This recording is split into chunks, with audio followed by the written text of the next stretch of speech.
I'm probably going to quit this podcast soon because Chadley's insistent on making us record when I would rather be sleeping.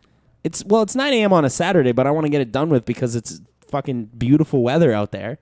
I want to go out and do something with my day, you know? No, you don't do anything. Well, I want to do something. I want to go to the farmer's market, I guess. Like, No, you don't. I want to do something. You don't want to do that. Yeah, you're right. I probably will just watch all of next week's pod in my living room. But I'll open the window so that I can pretend I'm enjoying the weather. Absolutely. I'm going to get drunk on a patio in a bit. Oh, shit. That's a good call. We good buddy Drew? I don't know. We'll see. I'm mad at Drew right now because he took me to Beer Fest and then everybody I know got strep throat. So it was fucking awesome. Oh, cool. That sounds like that's on him. It does sound like it's on him because he invited everyone. But yeah, now I was all week. I've been wrestling with the Lord. I've been in a fist fight with the Lord. And Monday, Tuesday, there, I thought I was really going to die. Yeah, I was watching your Letterboxd activity, and I did notice that while you were sick, you did watch all 5 Twilight movies in a sitting. So that's how I knew you were really fucked up. Yeah, I was really fucked up. I was like having seizures. I was so cold. Well, and you were given 1 stars to every film on the dossier, so I'm like, why don't stop going? Stop watching them. Well, here's the thing though. It was a cinematic blind spot, and I simply won't have any of those. Fair enough. Oh my goodness. All right, so I don't know. What are we doing today? Talking about movies again? Well, I thought we might change up and just not talk about movies. Oh shit! What are we talking about? Food? I can Restaurants? talk. I'd rather just talk about the time that I tried to join the badminton team to impress a girl and didn't make the team. Got cut. Hey, had to pay $900 to get on. Yeah, hell yeah. And then I went on the golf team, and guess who that impresses? Nobody. Well, it does impress people if you're as good as like Tiger or something. Yeah, but I am not good. I'm actually bad. Hey, Podcast Bot 5000. Oh, hey, buddy.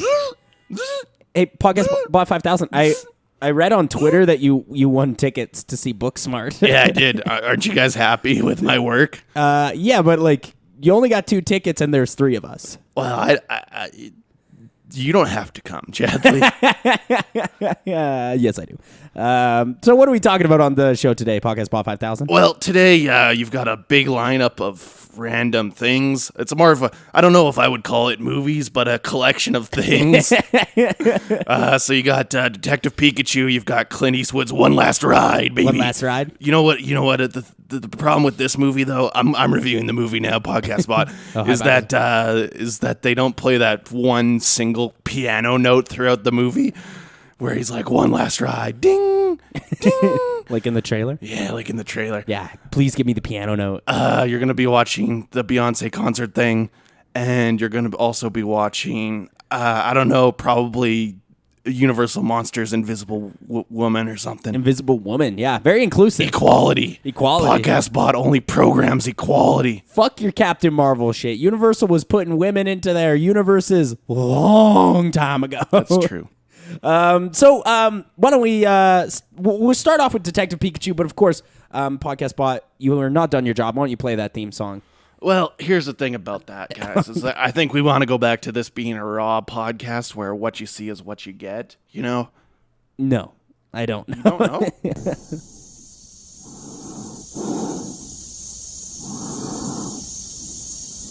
I'm afraid.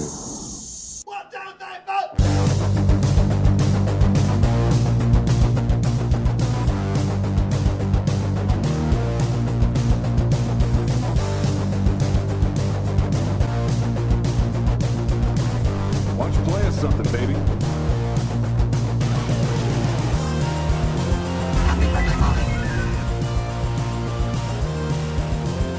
Start? I don't feel so good.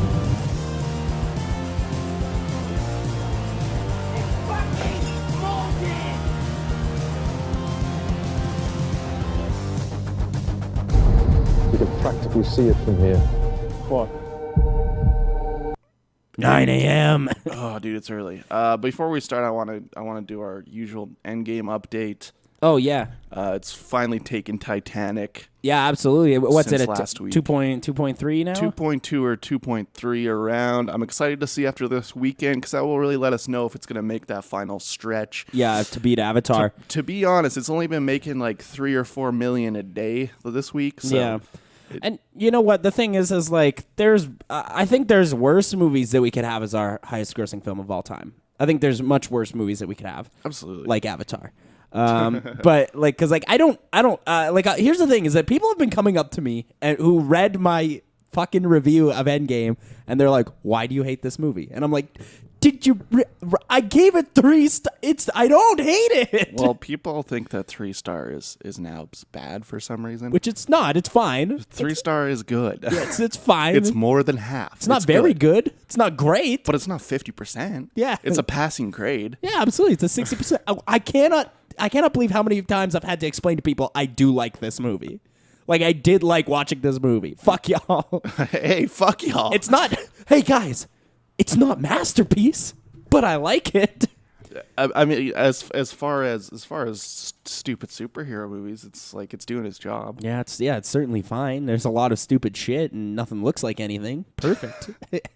Nothing looks like real shit. Welcome to the world of Pokemon. Yeah, welcome to the world of Pokemon. So let's talk about Pokemon Detective Pikachu. Of course, we've been talking about this for months. Well, and you have. Yeah, because I was excited about it. I was really excited about this movie. And I bet. Here's the thing: is that this podcast we are usually a bit more scathing on blockbusters than most people, but this one, I like this one. I like this one. I'm gonna be scathing. Yeah, I imagine you would. And here's the thing: is that if you don't like this movie, I also get it. Here's the problem. I love 90% of it. It's just the story is so bad. Like, well, write it's really a thin. story. Yeah, the And story's super that. thin. I get it's for kids, but we're going straight into Bill Nye transferring his brain into a Pokemon. Go fuck yourself. Start out with some Team Rocket shit, stealing Pokemon and building an arc or some shit. You know, Yeah.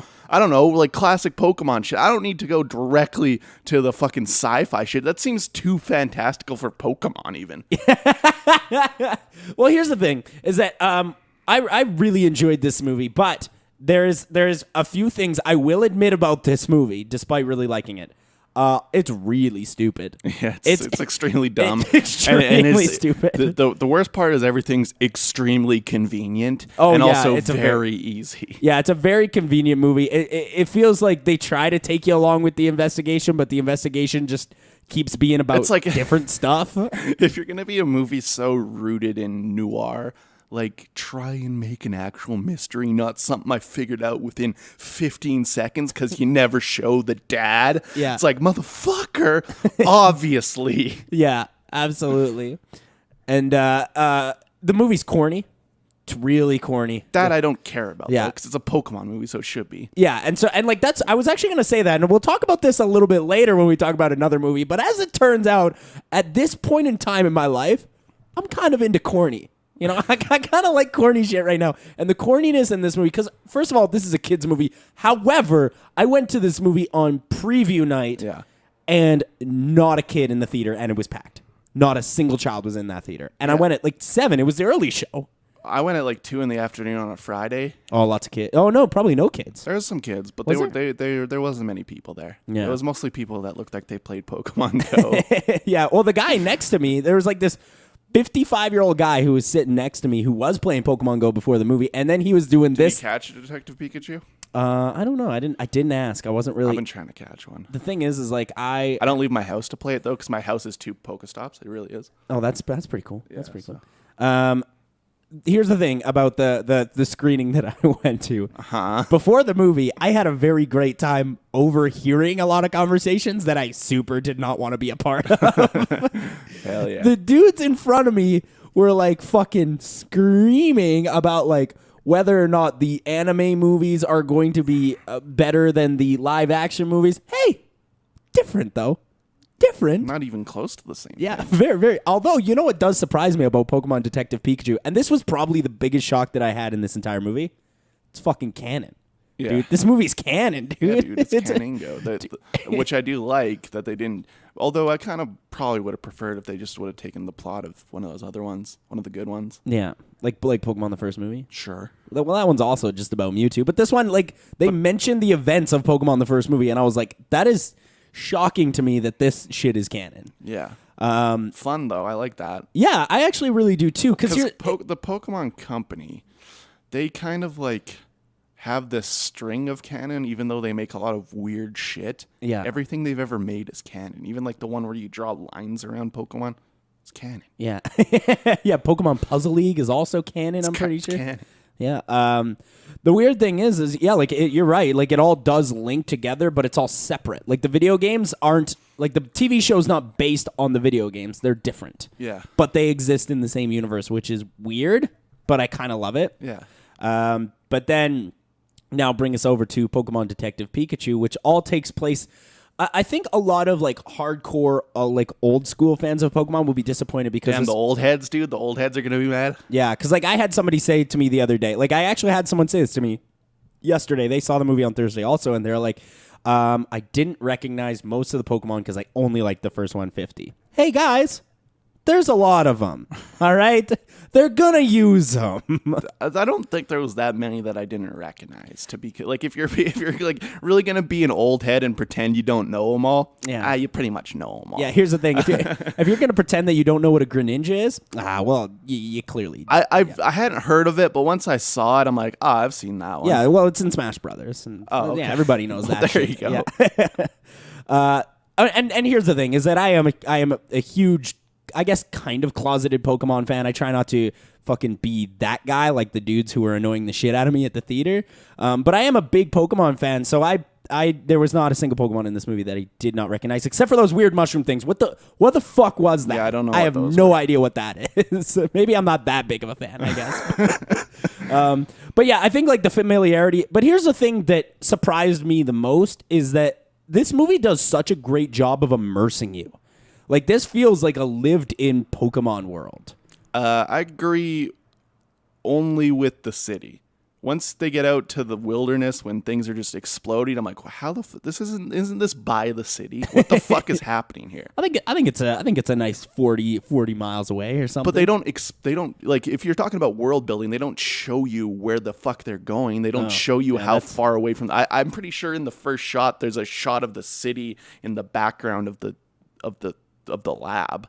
Oh, maybe you're right. I thought it was close, and then all of a sudden all this shit's exploding. I'm like, this is bad world building. This is bad world building. That's fair enough. One thing I did want to mention, though, about good world building is the town that they're in at the very beginning of the movie, like the town that he grows up, the small town. Yo, that doesn't look like a town. That looks like a Pokemon town. How the fuck did you make it look like that?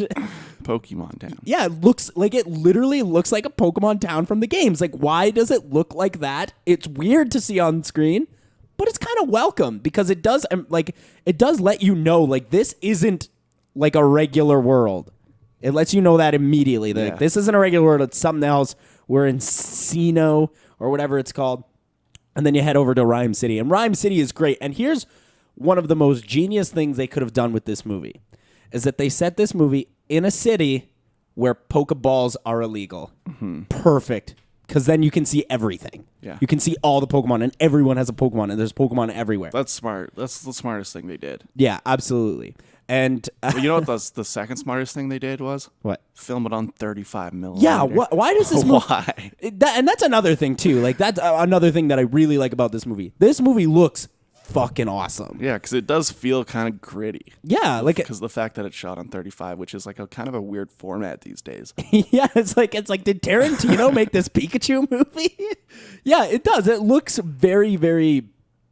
I would say this movie looks unique. I don't think I can think of a movie that looks quite like this. Yeah. And they also did a lot of weird shit with the CGI. Some of it looks good, some of it does not. But I think most of it looks like most of the Pokemon look good. I think Pikachu looks great. I think it depends if they have skin or not. If they have fur, it looks good. If they have skin, they kind of look weird. They look kind of slimy. Plasticky. They look plastic. They're made of plastic. Mr. Mime specifically, but he's something different because they don't know what he is. Yeah, Mr. Mime. Did you see that? Did you see that interview with Pokemon Company? No. And they're like, when the producers asked us what Mr. Mime was, we said we don't know.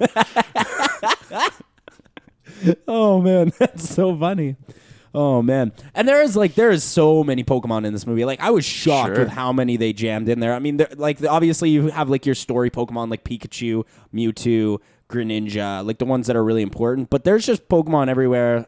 Like Wandering around, dude. Whismur or Loudred. Loudred beatboxing and doing dude. the dubstep. I think Diplo was in that scene. He was the DJ. Yeah. I think that was fucking Diplo. I'm like, what are we, Diplo? This is Diplo? But yeah, the Loudred's doing the beatboxing and the dubstep. That was so funny. That whole scene is actually That's the great. best scene. Yeah. For sure. I wanted more of that kind of stuff. But Yeah, the underground Pokemon fighting championships, like that was fun. That was really, really cool. And I would say that's probably the point in that movie where I was like, this feels like a real place because this sort of thing actually exists in real life. Just obviously, dogs. for dogs and things like that, and chickens. Yeah. And, I'll eat a dog. if yeah, presented and to even me. like the idea that like the cops come and raid this place, you know, Yeah. like it feels very genuine. It feels like something I've seen in a movie before. But I want to talk about a couple of very specific things about this movie. First of all, Justice Smith. I was shocked. I think he's great in this movie. Yeah, I love pretty much everyone in this. I thought I'm a little hard on this movie, but I think Yeah. like 90% of it works extremely well. I like how Ken Watanabe will only do a big budget Hollywood blockbuster if it's based on a Japanese Yeah, IP. he only does Japanese IP stuff. Yeah, absolutely. Let them fight. Let them fight. I was really Godzilla. hoping he was going to get a let them fight in there Yeah, absolutely. I was hoping he was going to roll up to the Pikachu and Charizard fight. and Let them fight. get a let them fight in there. Yeah. Yeah, absolutely. And you know what? Actually, this would have been the perfect place. Even like at the end with the final fight between like Pikachu and Mewtwo, like that would have been a perfect time for a let them fight. Oh, that would have been a good let them fight. Yeah, absolutely. Especially because Pokemon battling is illegal in Rhyme City, and so yeah, that's true. And he's the police commissioner. yeah, and he's the police commissioner. So having that moment where evil has to be vanquished, perfect opportunity for a let them fight. Yeah, just like let them fight. And you know what? There is one thing that kind of bothered me about this movie is that, look, Pikachu is a bad Pokemon.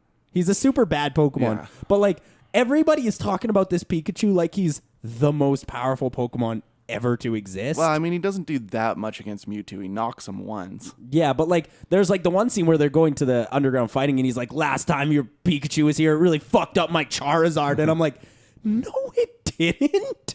There's no way that happened." Tiny mouse. Yeah, it's a tiny mouse creature, and then Charizard wastes the shit out of Pikachu, and that is a great scene where he wastes the shit out of Pikachu. That's a lot of fun. Yeah. And if you're looking at this as a pure like nostalgia trip, It's a great. celebration. It's really a celebration. It's a celebration of Pokemon. They will make a lot more of these, I think. Good. Yeah. I want to see more of them. Yeah, because I really like this world, and while here's the thing, I hope that the next one they make is something completely different. Yeah. I hope it's not even about like Justice Smith or Pikachu. No, it doesn't. And that's the thing about this is it doesn't have to be because that's not what even if you look at the games, they were all different people. Yeah, exactly. It's like they can just be whatever. Yeah, And I think even like the TV series, Ash leaves after a while, doesn't he? No, he's still in the TV show, but like, But there was like new characters. yeah, wasn't there? Brock and Misty are long gone now, but like they have like other characters. But like the yeah. main characters change after a while, don't they? I don't think so. I think it's still Ash and Pikachu. Oh, so I was just Ash and Pikachu. I think it's still Ash and Pikachu. My ex-girlfriend was completely caught up on this show. Oh, I've only seen like 8 episodes of it. Probably I don't know. Which is when I was a insane. child, it like only 8 episodes ever played on TV. So Yeah. those are the ones I saw. Oh, you saw the one where they go to Mount Moon? Seen Oh, that? yeah. Oh, yeah. Seen that one a lot. I mostly saw the movies, Yeah. to be honest, because they played a lot. Yeah, that's true. They're all on Amazon Prime now, or at least I think the first like 3 are, and Okay. those are the only ones worth watching. So, What about the tree person one? Is that one of those? no, that's the 4th one. That one's That one's one- okay. That one's good if you're real high. Yeah, it'll really fuck you up if you're Because they have Pocahontas that. up. They have that 3D tree monster. Yeah, Freaked me out the first time I saw it. yeah, that's the 4th one, and that one's okay. But the first 3 are actually kind of good. But the rest of I've seen all these movies. They're almost all dog shit. Like they're almost all like sultry half stars. Yeah. Sultry. sultry. But I do really like the trajectory of this one and like the direction that they're headed. We mentioned Justice Smith. I thought that the main girl was maybe the only weak link in the movie, like as far as acting goes. But then like Ken Watanabe, you got Bill Nye, dude. Yeah. Suki, she wasn't doing much, but I'm glad Suki Waterhouse was there. Powerful Suki. Yeah, powerful Suki. And Bill Nye, like, here's the thing. He is so fucking good. And I think that almost is a problem because when I think of Pokemon, I want the villains to be more cartoony. Like, Bill Nye is too good that he that he doesn't feel cartoony enough, you know? And actually, it did bother me every time he was like, the Pokemon world. And I'm like, no, don't say that word. I'm like, oh, damn, he's that good? Yeah.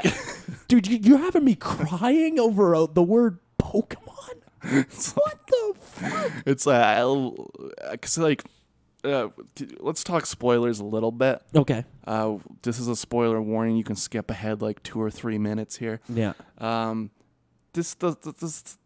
The Pokemon swapping into brains thing. What's that about? Is this like a real thing that happened in Pokemon? I don't know anything about Pokemon detectives. So. Not as far as I know. As far as I know, Mewtwo does not have that ability.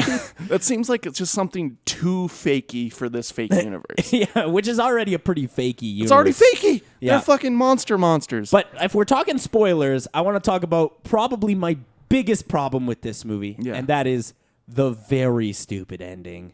The very fucking stupid ending where it turns out, you guys, if you haven't seen the movie, skip ahead right now, that Pikachu is his dad.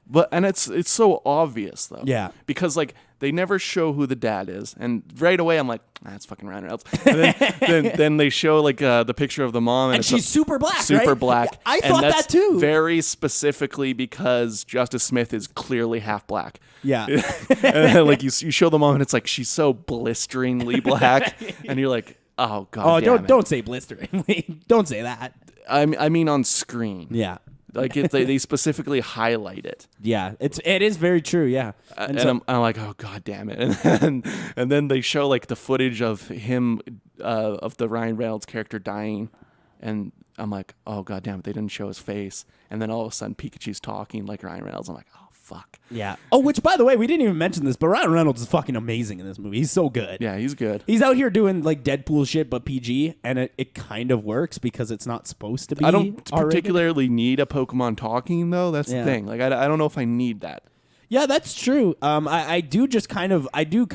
It does sort of pull you out of the universe a little bit because the universe has such specific laws and specific rules, and they're like, we're gonna set up these rules and then just immediately break them. And then like everything, like once they get to the containment center and they start running outside and the world's breaking up like it's Inception, and then they just fucking Bulbasaurs show up to take them somewhere. It's like, what even is this? But here's the thing though.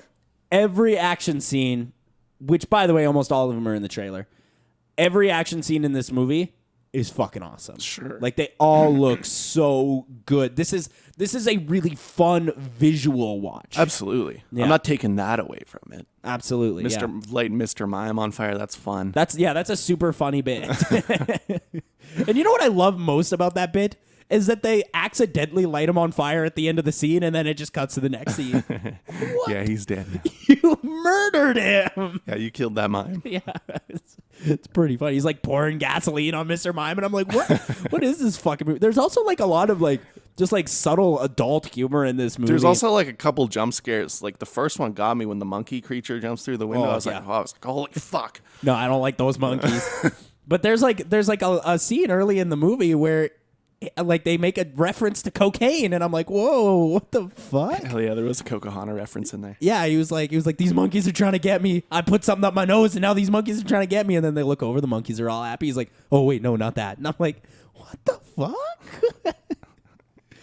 Pikachu's out here fucking swearing. There was only one kid that walked out because it was too scary, and that was during when the world was breaking up like Inception. Oh, when the world was breaking up like Inception, yeah. Now, here's the thing. While I was watching this, I had this thought to myself that was like, I wonder if I'm only enjoying this because I'm so familiar with the IP. You are. But I took my girlfriend who has no knowledge on Pokemon, and she fucking loved it. So I really don't think that it's that. But I don't think it does anything to woo you into liking Pokemon, though. No, I don't think so either. I don't know if that's necessarily the goal. Sure it is. It's from the Pokemon company. Oh, yeah, they you're want right. you to Money. buy Pokemon shit. Yeah, They want you to money. play Pokemon Go and spend microtransactions. But she had a really good time. She loved the movie. And you know what? I think that the movie was really fun too. It is a nostalgia trip. Absolutely. This is a nostalgia trip, but for what it is, it's worked. Did you get Pokemon cards? No. No, you. I got Pokemon cards. I brought them. I was like, oh, I'm going to bring this shit because I think it's fun. It is a neat little thing. They give you like a little pack of Pokemon cards. I haven't even opened mine yet. I know my girlfriend opened hers, but I'm going to connect this bastard open. Let's Hell see yeah. what I got. Live on there. Live on the air. Oh, I got Detective Pikachu, and oh, fuck me, I got Magikarp. God damn it, fuck me. Just like what you deserve, you piece of shit. Oh man, so I really like this movie. It's also a great kids movie. Yeah, So I agree with that. I think if you have kids, even if they do or don't like Pokemon, I think you could take them to this movie and they would have a good time with it. I agree. It's a silly mouse running around fighting Pokemon, and they're always running in this movie. Fuck, they're running They're everywhere. constantly running more than Tom Cruise. It's very, very stupid. Everything's too convenient for me. Yeah. I'm going to plan it at a sultry 3 on the Chadsky scale. I'm gonna give it 4. I had a lot of fun. I was sports entertained. Dude, you were sports entertained? Hell yeah. I was really sports entertained. Yeah, you were sports entertained? Oh yeah. Yeah. So that's Detective Pikachu. What do we want to talk about next? We want to talk about the Invisible Woman No, I need to know why you think Homecoming's a movie. because it's a documentary. It's a concert. It's a concert film. Okay. All right. Let's talk about Homecoming. So first of all, I want to just say I like this. This isn't for me. Yeah. I didn't finish it either. That's okay because you're right. It's not really a movie. And look, but kind of. Beyonce, I know you're Beyonce. You're the greatest singer of all time or whatever. Entertainer, I would say. She's great. Yeah. You can't have 2.5 hours of my time. You you simply can't. Well, here's the thing: is that You're not going to do anything besides show a concert. I was kind of tricked by this as well because on the thing, like on the this movie is called Homecoming, a film by Beyonce, and I will agree with you, it's not really a film. No, this is a concert film, It's a concert film, and that's fine. but it's not a movie. But I really like the presentation here because what it Sure. is like you have the concert and you do 3 or 4 songs and then it goes to like this weird these documentary segments. yeah, and I skipped through and watched those. That's the shit that I really like. But they're brushed to the side. They mean nothing. Yeah, most of the time. And we'll get to that in a couple of minutes. But of course, if you're a Beyonce fan, you're gonna be seeing like pretty much all your favorite songs are in here, and this is like a retrospective to Beyonce's career. Sure, but here's the thing: the main reason to me why this isn't a movie is the only reason it exists is because Coachella wasn't paying Beyonce enough, and she said, "Well, fuck you. I'm just gonna record it and sell it to Netflix." And they're like, "Well, we can't do anything about that if you want to record it. It's part of the contract. You can record your set if you want." Really? That's actually so interesting. So this exists out of spite. It doesn't exist out of art to me. Oh yeah, that's actually a good point. And as much as I enjoyed some of the numbers, I'm not gonna like. I like that it was recorded on 2 different days and they switched between the pink and black and the yellow and black. I actually really like that. I too. like that. That's a great stylistic choice. But at the end of the day, to me, this isn't a movie. This is a concert film made out of spite. Also, Beyonce's claiming she directed it. She directed the show. I'll give her that. Yeah. But to say she directed any part of this film, Probably not. that's your cameraman did the work. Your editors did the heavy lifting. Absolutely. Beyonce had final cut, I'm sure. I'm certain of that. Well, and I imagine just given like once they actually, I bet you the editing process for this movie was fucking quick too, because like all you have to do is set up like the 2 different cameras and then swap the 2 different shows and then swap between them at times that make sense. Yeah. Now, one thing I will give Beyonce is that, goddamn, she is very meticulous because when they swap between the 2 different shows, fucking seamless. It's really great, and like the whole setup with the like the drum line and the horn section and stuff. Yeah. I love that. That's fantastic. And I love that it's an all black ensemble too. Like, you know, and like because that's part of like Beyonce's whole thing is that she wanted to really showcase like black talent at Coachella because she was the first ever. Was she the first ever black headliner or the first ever female black headliner? Probably female Yeah. black, I would think. Yeah. But I don't know. Maybe Coachella's more racist than I think. Yeah. I don't know. I But, fucking never would go to it. But yeah, but here's the question that I have for you, Beyonce. If Coachella is offering for you to headline, and they're not offering you enough money, just don't do it. But she saw a business opportunity Yeah, fair. to sell it to Netflix, where she probably made fucking 17 times as much money. Yeah, that's actually a good point. Netflix has lots of money, and they They probably simply don't care about money, which is insane. They're fucking $8 billion in debt. $8 billion in debt. That's almost as much as the province that we live in. Are you serious? Netflix is $8 billion in debt. They spend $8 billion in the last 5 years. Oh my god. Well, like they're raking in money, but like they're not making $8 billion. Yeah. Because last year alone they spent $4 billion. Because the thing is like Netflix doesn't give a fuck what you watch, and that's what's interesting about Netflix. Because here's the thing, you're paying every month the same. It doesn't matter if you watch 15 movies or if you watch one episode of Brooklyn Nine-Nine. They're getting the same amount of money out of you. They're really banking on you watching nothing too, Yeah. which I think a lot of people do these days. Yeah, There's so because many streaming services. well, and I think because it's such a low cost, I bet people don't even notice when the Netflix comes out of their account, even if they're not using it. Yeah. You know, and there are, because like Netflix did lead the charge with the streaming services, and obviously it's still the head streaming. They also service. have a crazy business model where they have 1,000 employees only, and they have no on deck servers, so they use Amazon servers. Yeah, I did like know it's just that. like they have just like a crazy low like lean business that just like clearly makes money, but I just don't know where they're getting $4 billion a year to spend on content. Well, and if Amazon was smart, because Amazon clearly wants Prime Video to be successful, they could just like triple the prices on those servers. You know, I mean, I imagine there's some contract deals, but anyway, neither here nor there. Nah, because Amazon wants people using their servers because they make money off. Yeah, that's paying how. for their Oh, servers. the cops are coming to get Podcast Bot. Hell yeah. Yeah, he's been selling the Coca-Hana. He deserves it. Yeah, absolutely. So back to Beyonce and this movie Homecoming. There are so many things I like about this movie. First of all, I like Beyonce, and so watching it was fun. However, if someone was like, yeah, I turned it off because it's not a movie, yeah, that makes sense because it kind of isn't.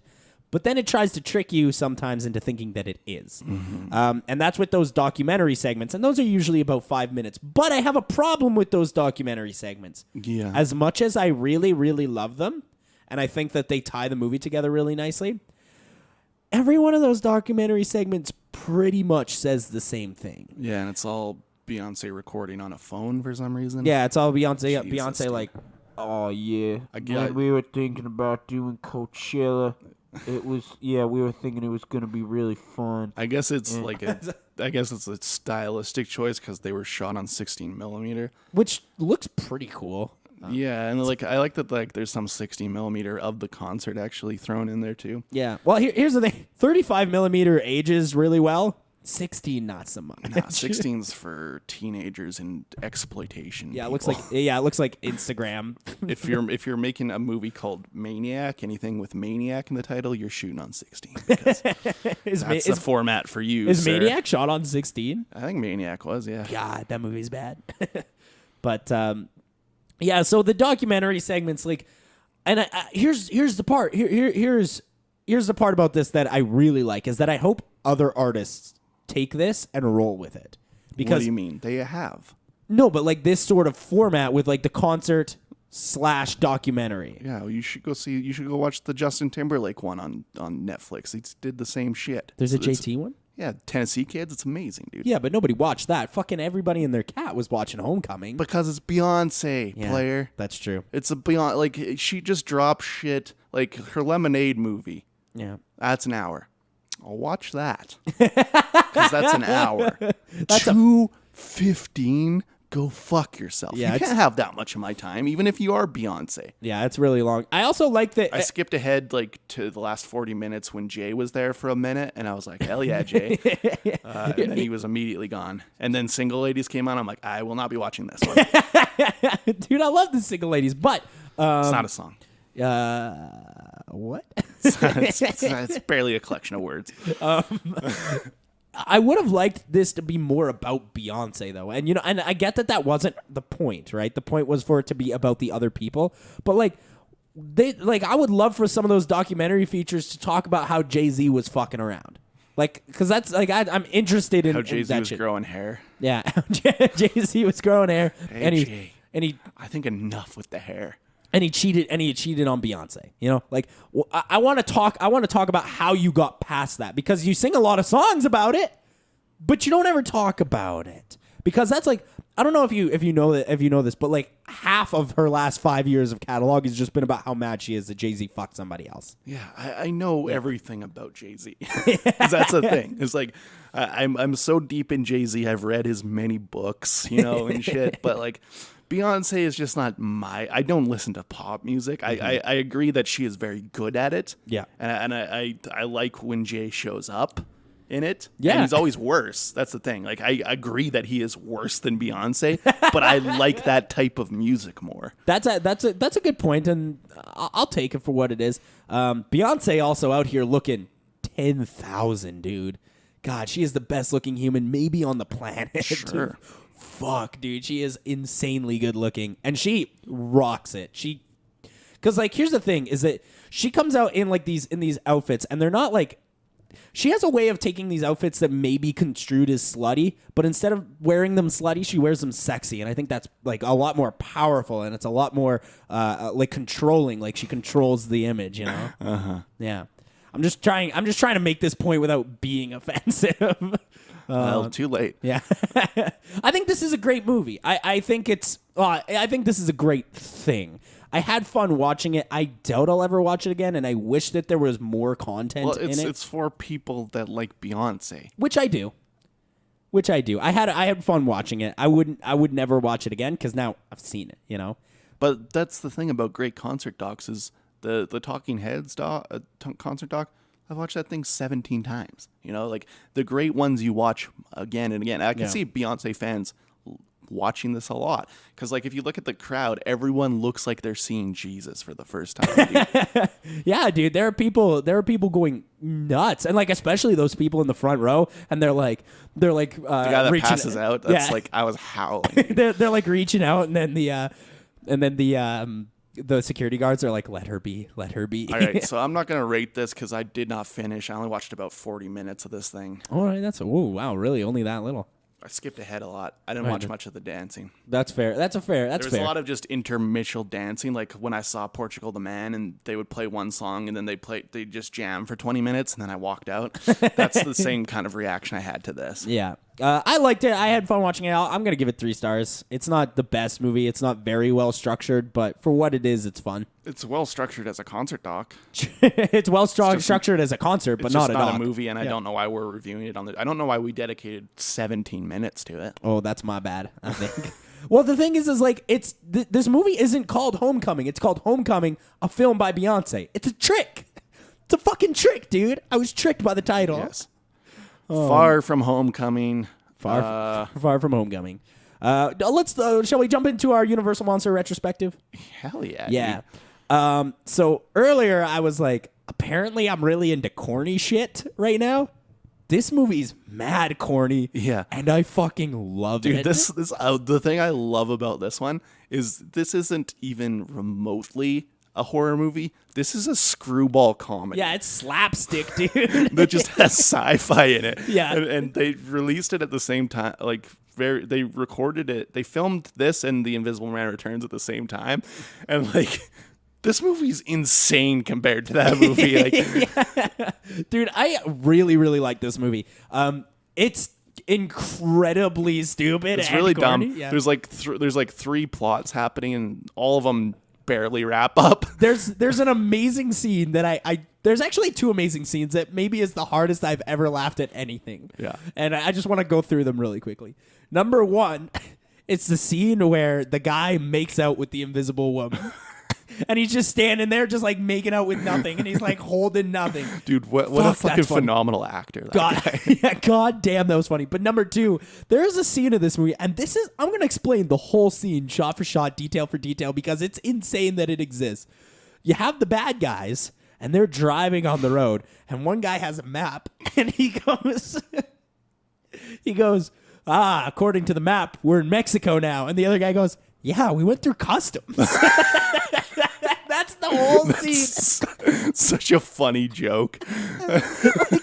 And I'm fucking just so you know, I watched this movie this morning, so I'm really high on it right now. It's fucking phenomenal, dude. It's really Mr. stupid. Growly. Oh yeah, Mr. Growly. Holy shit, that's a funny character, dude. Like the whole first act is about Mr. Growly and how he's mistreating these women that work for him. Yeah. And then basically the whole plot is this guy invents invisibility, and this movie takes place in kind of like an alternate dimension from the other ones. It has nothing to do, and I imagine Invisible Agent is more of a sequel to this movie. I don't know, but I'm very excited for that one now. To figure out what the fuck that means. But he invents invisibility, and he has like a beneficiary that like he keeps trying to impress with the invisibility, but it just keeps going wrong, and the beneficiary's losing his mind. And like there's this gag where he keeps making the Mr. Deeds butler pack up everything in the house, and the Mr. Deeds butler quits like Who's every 10 my minutes. favorite character by a long shot. He's fucking hilarious. And then so the guy's like, okay, I can test it on a real person. We did it on the cat. It was fine. He's like, well, I see the cat right there. He's like, well, the invisibility wears off. And it's like, okay. Because like in the other ones, they had to reverse the invisibility. This one just wears off after a while. Yeah. Fine. So this woman's like, oh, if I can be invisible, I'm going to go beat the shit out of Mr. Growly. And that's like the first plot. Yeah, and it's amazing. And it's fucking hysterical. Like everything about it. It's like, this is shit slapstick, dude. And then as soon as she does that, the Mr. Growly becomes the nicest person of all time. Becomes the nicest person of all time. He Ebenezer Scrooges. Beats the fuck out of this guy. Just like tossing his shit out the window. Beats the fuck out of this guy. Throws him out the window almost. She does like a New York gangster thing where they hang you off a building type shit.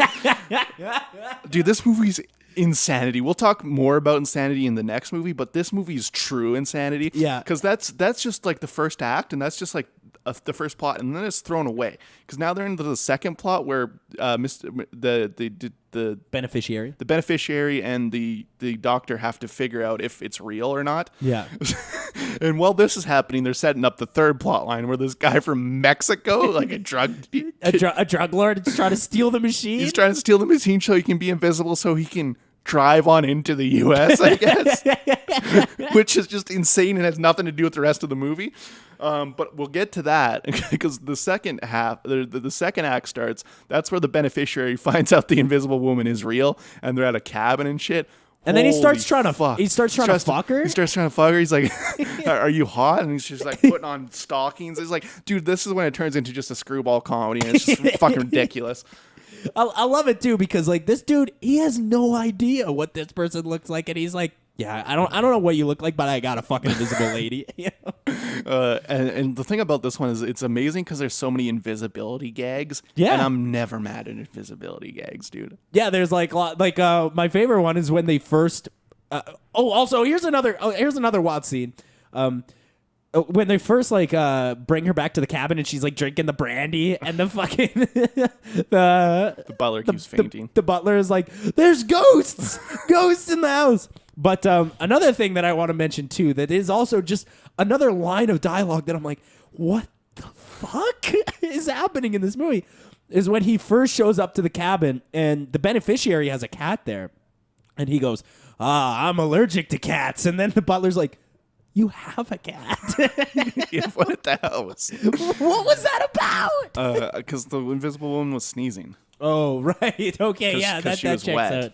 That checks out. Yeah, right, because she was all super cold. Yeah. Oh man, this movie it's so entertaining. Dude, it's pure entertainment. This is the most sports entertaining thing you can ever watch. Probably. I think this is definitely the best movie we watched this week for sure. Oh yeah. Because it's just so whack. And you know what? I was when I woke up this morning, I was like, I can't wait to say Detective Pikachu is the best movie we watched this week. And I watched this and I was like, fuck.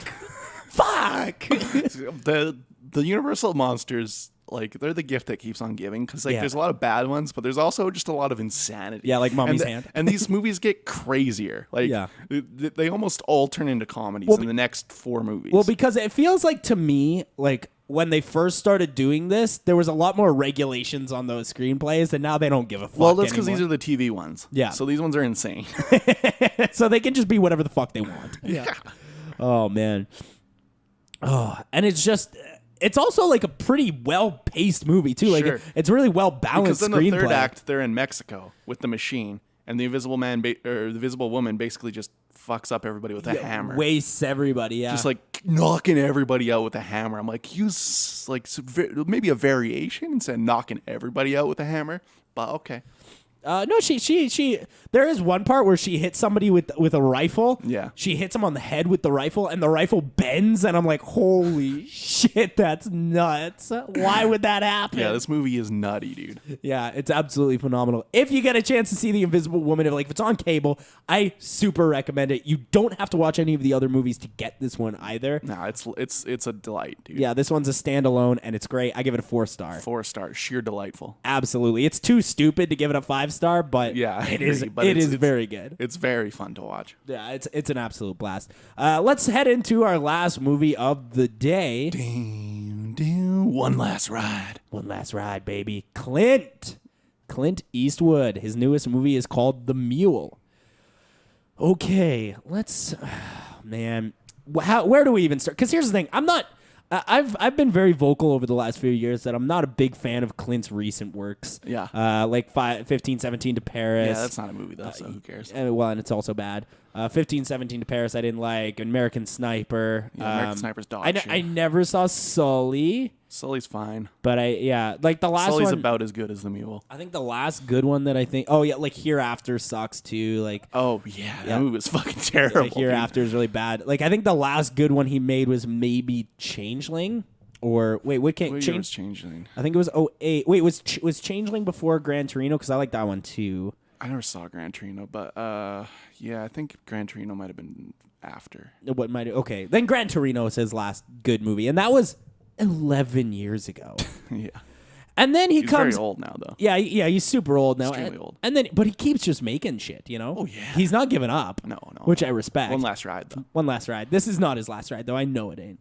And then he comes in with The Mule, and this movie is certainly his best in a while, but it's not that good. It's I agree. It's very Crazy. it's insane. Like it's not anything like what the trailer portrayed it to be, like a hardened drug trafficking. This movie's closer to a comedy than anything.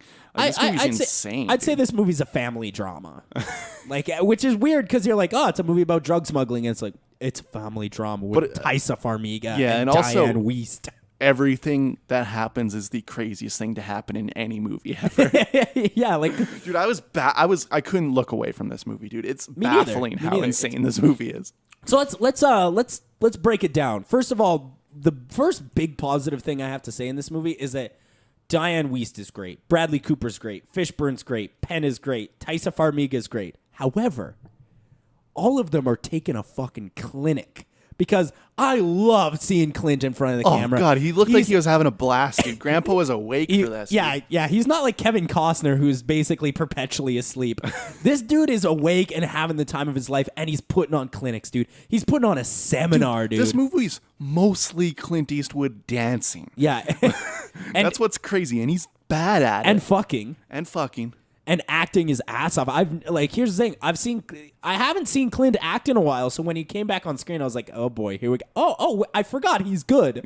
He is good. Yeah, he's very good. I forgot about that. Better actor than he is a director, for sure. I completely Although agree. I do love Unforgiven. Unforgiven's a 5-star. Unforgiven's a 5. I also really love $1 Million Baby. However, I've never seen that, actually. Really? That's also a 5. It's really, that. really good. But it also stars Clint, so. It's a cinematic blind spot. I'll be watching that this week, probably. Yeah, because you mentioned it. Yeah, you got to, man. $1 Million Baby rules.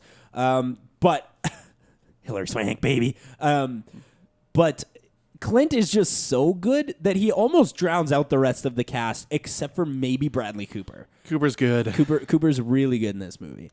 There's especially an interaction with him and Clint at a diner. That's That's my favorite scene. so good because Yeah. like that's just two actors that are at the top of their game, even if one of them's 90. You know, Yeah, that's true, dude. He's tiptoeing on 90 and he's still just going. God, he's going for 90. He's just making shit. He does look like he's going to die soon. though. However, I was very surprised to find out that Clint Eastwood did not write this movie. And do you want to know why I was surprised? Why? Because it's super racist and sexist. Well, yes, but more importantly, it's very senile. Oh, the yeah. screenplay is insane. It Like, feels like it's written by someone that doesn't understand technology, and that's Because- a big joke throughout this movie. yeah, because Clint Eastwood keeps just calling people out for using their cell phones, and it has nothing to do with the movie. Except for that it's set in 2005. Yeah, is When, it is it set in 2005? It is. Yeah. Because that's like when he wins the award. It's like the 2005 Best of the Year award. And I'm like, 2005? That's pretty close to 2001, which means there should be some... But that takes place like 15 years earlier. Oh, does it? Yeah, like the scene where he wins the award. That I takes don't think like, so. Yeah, I think it does because No, I think because the there's jump happens before that. No, because they put the de-aging on him for that, and then he's just regular in like the Okay, bulk of I guess bulk of it's film. current then. I'm pretty sure it's current because I'm pretty sure people are using like iPhones and shit. No, they were using flip phones for most of it. well- and then he gets an iPhone at the end. But iPhones were around in 2005. You fucking dumb piece of shit. Were they? I feel like it was later than that, but maybe I'm wrong. I could be wrong about the time of the jump. I don't but think that matters that much. But No, I wish I there was don't more think 9/11 imagery because it's Clint. Yeah, that's true. There was some, but not enough. Not enough. Yeah. And so this movie, like, I feel like it's trying to have that same type of tension that you would get from like an episode of Breaking Bad, but doesn't quite know how to get there. Yeah. Because like here's the thing is that this dude is smuggling drugs, and even when like the cops pull him over, you don't really feel like he's gonna get caught. No, yeah, and that is the big problem is that Tata is so good Yeah. at not getting caught that like it takes a lot out of it. And the fact that he's like just so good at being Clint Eastwood, you know, like he's just gonna do whatever the fuck he wants, and he's so old that no one's really. Like that's part of the joke is he's so old that he's like, see you dykes, and like nothing's happening. And he's calling everybody beaner and Negroes and stuff. And he's like, oh yeah, you can't be saying that shit. For sure say that's that. the way joke less. though. Yeah. That's the joke is they're like, guy, you can't say that. And he's like, I'm old though. And Clint Eastwood believes that. Yeah. This might be a response to people being like, hey, that stuff you said about Obama, you can't say that. And he's like, I'm old though. You know? Yeah. Yeah, really insanity, real insanity. But I like probably like the first 50 minutes of this movie, and this movie is 2 hours. It's pretty long, but like every time you think it's not gonna get crazier, it gets way crazier. Yeah, because like And that's like a trait that you don't see that often in film. the thing is like the first 50 minutes of this movie is crazy because you have like this sad horticulturist who has been destroyed by the internet for. I look, here's the thing. I don't know much about horticulturism, but is it affected by internet sales, Probably. or is it just like a general? No, I think it is because Yeah. like you buy seeds and also flowers online now. Yeah, fair enough. Yeah. Just seems insane for of all the businesses I think that's to pick. maybe like part of the problem why this is so like his job is kind of too vague. Where he's Yeah. like, I spent 40 years driving around this country. Doing what? What were you doing? Driving around? dropping off flowers. Maybe 'Cause yes, but like also I don't know. Because here's the thing: is like at one point he's like, "That's why I love flowers. Sometimes they only bloom for 2 days." And it's like, so when they bloom, you got to get them in the truck. What? What? I don't understand why you're driving everywhere. I'm just taking pecans to my daughter. Yeah, he has, and look, that scene where he's like, "I'm taking pecans to my daughter." There's no actual reason he has those pecans at all. No, there's not. And also, it's a truck full. and here's the thing: like, once they figure out that the police are tracking a black truck, get him a different colored truck. Yeah, and they know that's it's what's the happening. whole third act is them trying not get caught in a black truck. Get a different colored truck. Because we all know. It's insanity. Dude, and we got our friend Eugene Cordero plays the narc in Oh, this movie. dude, I was our loving friend it. Eugene. Huge, dude. I was losing my We mind. got to get him on the pod again. Hell yeah. Eugene, you're listening. I know you are.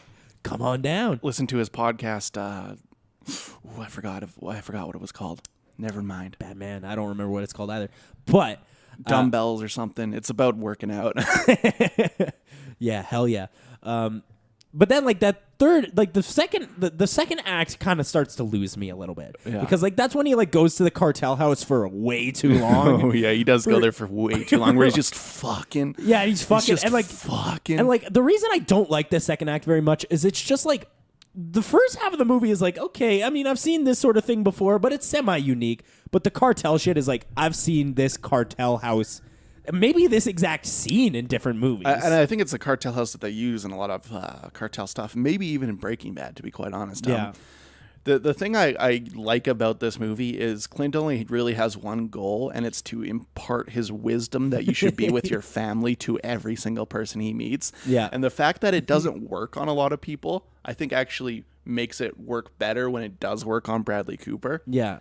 And I do think like that whole scene where he's arguing and like being with the cartel son character for so long, I think that's a little too long, but I think it does work in the end to make the message come across. Yeah, it's sort of illustrative as to like how he would like that second bit is really illustrative to how he neglects his family, right? Yeah, because the cartel son character, he really represents Clint, whereas Bradley Cooper really represents what Clint wishes he was. Also, Clint's out here saying some of the cutest shit I've ever heard Clint say. There's a line in this movie where I literally almost started crying, like when he's talking to Diane Wiest, and she's like, "You love me," and he's like, "I love you more than I did yesterday, but not as much as tomorrow." And I'm like, Jesus Christ, Clint, I'd marry you this fucking instant. Yeah, you fucking racist piece of shit. You're right. Yeah, you absolute Misogynist piece of shit. Yeah, you absolute fuckface.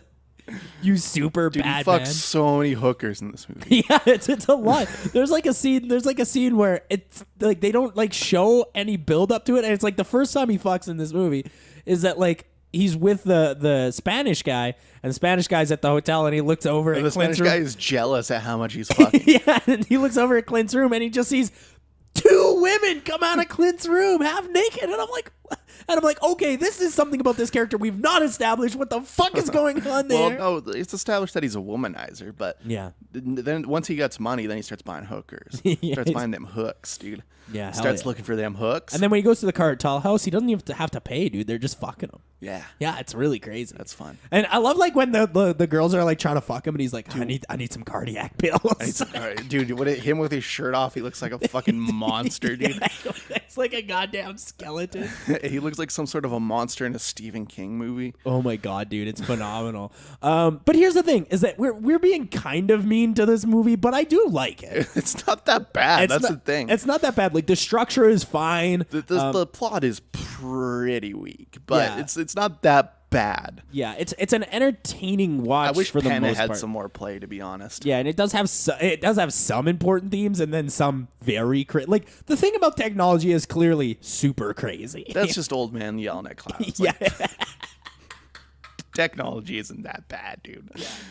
yeah. That is, you're right. It is old man yelling at clouds. Oh man, oh Clint's just crazy, and like I think we all just need to lean into the fact that he's crazy. And it's this movie is insane. Like Yeah. from the very from the first 8 minutes, I was baffled that this was a movie. I was gonna text you like the first 8 minutes of this movie is crazier than any movie I've seen this year. By a lot. I think you did text me that actually. Yeah, maybe I did. Yeah, dude, you've been in a fucking antibiotic haze the last 2 weeks. Yeah, but I've been in a fist fight with the Lord, dude. Oh man, this movie is I fight back. this movie is good, I want to say. I think it is good, but it is fucking insane. It's very stupid. It's super stupid. And I think that's a big theme this week, because we've just seen a lot of really stupid movies this week. Yeah. Oh man. So I'm gonna plan that one at a 3. Yeah, I can't imagine giving it more than a 3, but I think a 3 is fair. I also can't imagine giving it less than a 3. That's true. That is true. Hey, podcast bot 8000. Hello, Buck. Hey, How are you doing? I'm feeling okay. Did you poison me? Yes. Your I swapped out your antibiotics for death pills. Ooh, yummy. I yummy, bought yummy, them on yummy. the black market from a Chinese man in an alley. Hell yeah. Was he like... okay, never mind. Was he like, I made these out of Dr. Shang's cookbook. That's Shang-Chi, maybe. Edward Zhang's cookbook. Hold on, Podcast Bot 8000. I called you preemptively. I forgot that we have to do some trailer trash. Oh yeah, what's on the trailer trash? Got 2 new trailer trashes. Number 1, and this is the funniest joke of all time. The Spider-Man Far From Home trailer, the new one, the second one. I didn't watch it. So it's a good trailer, but literally, I'm not even fucking around. They spoil the end of Endgame 1 second into the trailer. Yeah. 1 second in, dude. It's insane how quick they do it. It's 1 second into the trailer. The spoiler ban was off. Yeah, it's true. But the spoiler ban was off specifically so they could launch that trailer. Yeah. Yeah. And so, yeah, they spoil Endgame immediately in this trailer. And here's why I think Far From Home is going to be great, and here's why. That trailer, a lot of Jake Gyllenhaal. Ooh, I'm excited for that. They also introduced the multiverse in the trailer. Okay. For Spider-Man Far From Home. So now there's really no rule. Look, there was already no rules, but now Toby's back, baby. Toby's back. Toby's back. Dude, if Toby comes back, that's it. Toby's canon now. I know he kind of is, to be honest. Is. Yeah. Fucking what's his name? Tom Jane Punisher is canon. Tom Jane Punisher's canon. Yeah. So they introduced the multiverse. Ben Affleck the Daredevil's canon. Nick Cage Ghost Rider's canon. Roger Corman Fantastic Four is canon. Hell yeah, that's the best timeline. Hell yeah, that's the timeline I want to see. I want to see Josh Trank is canon. It's all canon. Oh man, X-Men Origins Wolverine is canon. Hell yeah. Oh man. So yeah, they introduced the multiverse thing, and I think that's really just to. I think the reason this is genuinely what I believe. The reason they're introducing the multiverse thing now is because they need a reason to explain why nobody's talked about the X-Men. Yep. In the last 15 years. Exactly right. Yeah. So they're gonna pull the X-Men in. Somehow they're gonna like fucking mix the layers or whatever with the multiverse thing, and then X-Men will just exist. Mm-hmm. I actually wouldn't even be surprised. Same with Fantastic Four. If they, yeah, absolutely. I wouldn't even be surprised if there was at least maybe like a tiny mention of both those teams in Far From Home. I bet they do Fantastic Four before they do X-Men stuff, because X-Men's too big. That yeah. feels like it needs its own shit. Like yeah.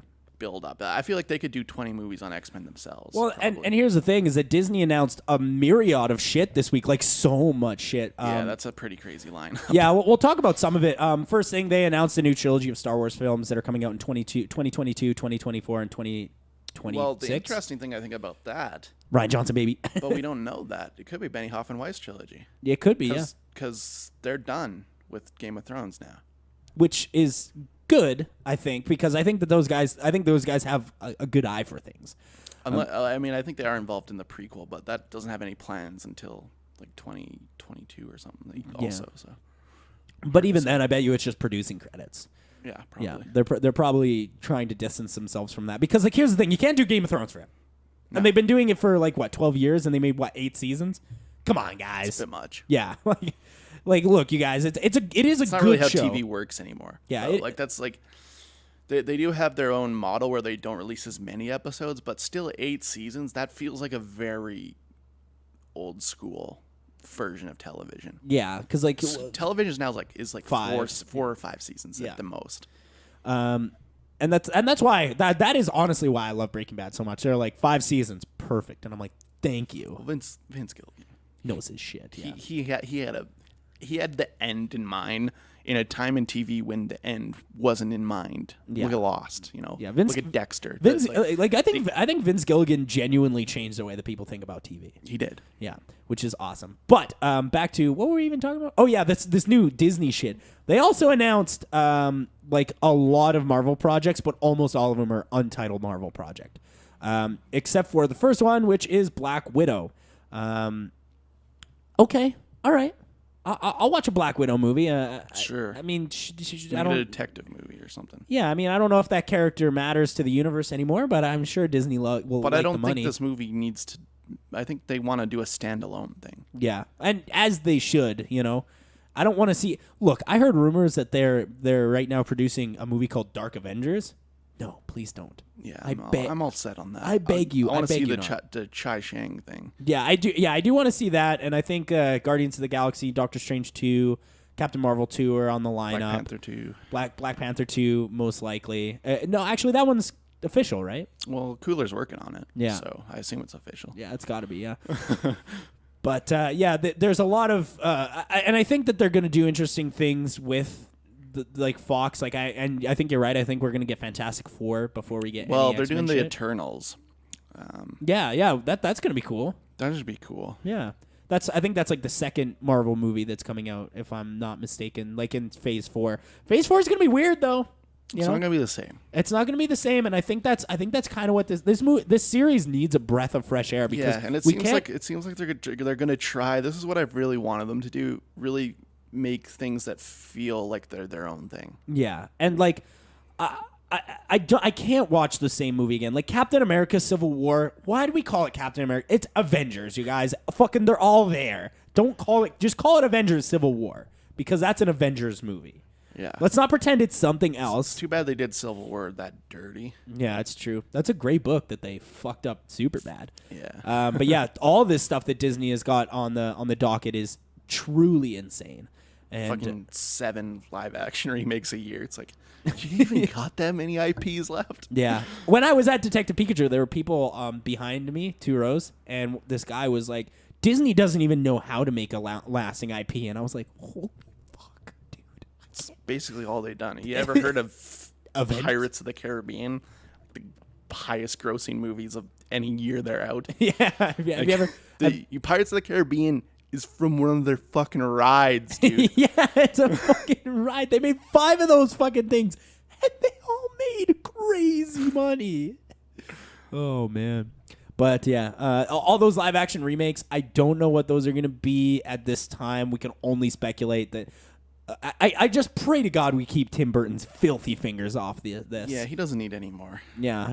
You know what? He got his need any more chances. He got his Dumbo money. He fucked the whole thing up. Fly, Dumbo, fly. Because here's the thing. Like, look at the critical response. The Arcade Fire Dumbo song is here. Yeah.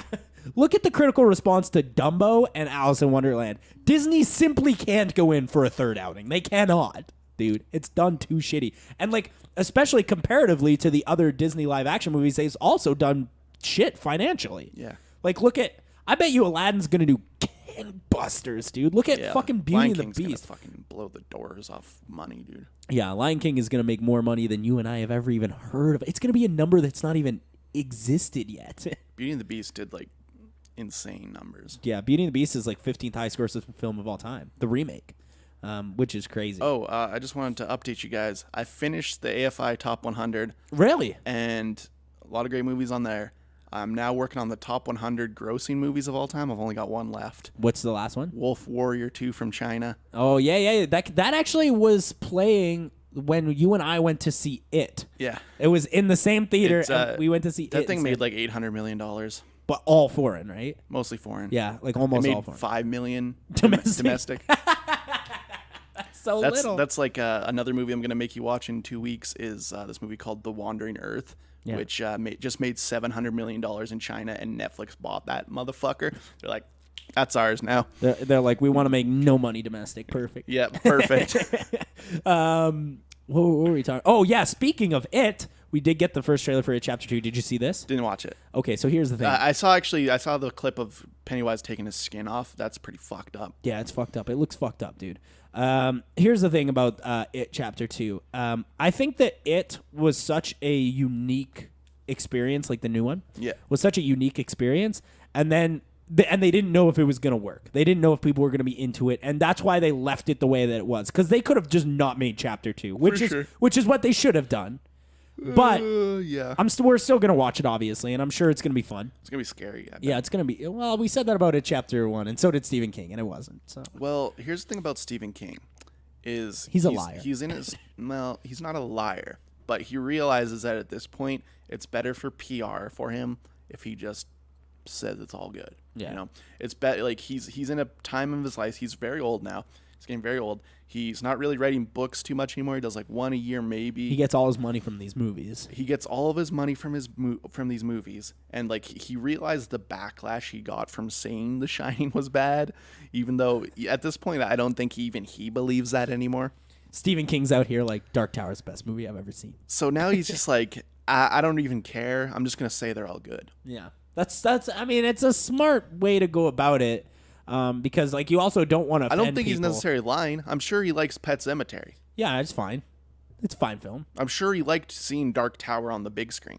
I'm sure he liked that, even if they fucked it up. Yeah, yeah. You know, actually, that's true because no matter what, it's still your idea. He's a movie guy that doesn't know anything about movies. Yeah. We've seen his movie. We've reviewed the movie he directed on this pod. Pod. Yeah, it's very bad. Doesn't know anything about making movies. Yeah, absolutely. And I'm excited to talk more Stephen King. But he loves movies. Stephen King in Spookytober. Ooh, me too. God, I can't wait for more Stephen King in Spookytober. We are talking about so much horror shit. We really should just be a horror podcast. Yeah, but, I've been thinking about that lately. But the thing with It Chapter 2 that I got from the trailer is that it looks like it's going to be a very similar movie, but they chocked it full of famous people, which I think takes away from the... well, the kids are so good. Yeah. Like, that's a big part of why it is good. Yeah. And so now it's all just like, it's James McAvoy, Jessica Chastain, and Bill Hader. And it's like... I don't need to see these people. I think... And like, I'm that's... pretty done with McAvoy anyway after the fucking M. Night shit. Glass. First name Mr., last name Glass. But the thing is like having famous people in a horror movie always kind of pulls me out a bit. That's true. You gotta be like Patrick Wilson B level. Yeah, except for Patrick Wilson. Like you can be Patrick Wilson. No, but in a I'm horror saying movie. like he's like a B level actor anyway. Yeah, that's true. But like having like A-level actors like James McAvoy and Jessica Chastain. I wouldn't say Bill Hader is exactly A-level, but he's been in some shit, you know. He's a mainstream comic. Yeah. So. And him playing the silly goofy character that makes sense to me. You know, have him be the silly goofy character, but it does. I feel like it's gonna pull me out a little bit just because I know these people. It's like, oh, Jessica Chastain, I saw you hunt Osama bin Laden. Hell yeah. You know, James McAvoy, first name Mr., last name Glass. You know. Yeah. Do you think It Chapter 2 will have any beast work? I hope there's a lot of beast work in it, to be honest. Yeah, absolutely. Yeah. So It Chapter 2 is coming out. Spider-Man Far From Home. We're gonna be talking about both of them when they come out. Absolutely. Hey, Podcast Bot 8000. Hey, Buck, I'm back. Hey.